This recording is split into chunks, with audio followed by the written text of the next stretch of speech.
என்னடா வருங்கால இயக்குனரே, சொல்லுங்கண்ணா. எதுவும் படம் கதை எழுதுனியா? இங்கே காட்டு, அண்ணன் பார்க்குறேன். எங்கண்ணா வீடியோ போட்டு ஒன்றும் பிரயோஜனமே இருக்க முடியாது. ஏன்டா என்னாச்சுடா?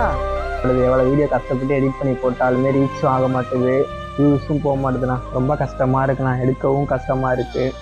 அதை எடுத்து எடிட் பண்ணி போட்டால் அது ரீச்சும் ஆக மாட்டுது. அது ஏன் போடணும்னு சொல்லிட்டு தோணுதுண்ணா.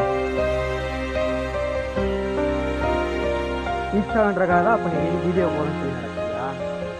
சொல்கிறான்.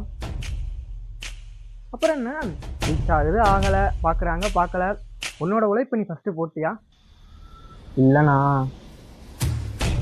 அப்போ அதை போட்டு ட்ரை பண்ணு. அதை போட்டு நீ ட்ரை பண்ணி எனக்கு எதுவுமே கிடைக்கல அப்படின்னா நீ சொல்கிறது ஓகே, ஒரு வேலை நியாயம். நீ எதுவுமே எஃபெக்டே போடாமல், நீ எதுவுமே போடாமல் எனக்கு எதுவுமே கிடைக்க மாட்டேது அப்படின்னா எப்படி? இப்போ இதுக்கு உட்காந்து இந்த சோஷியல் மீடியாவுக்கு உட்காந்து டைம் ஸ்பெண்ட் பண்ணுறத உன்னோட கனவுக்கு உட்காந்து நீ ஸ்பெண்ட் பண்ணிட்டு போயேன்.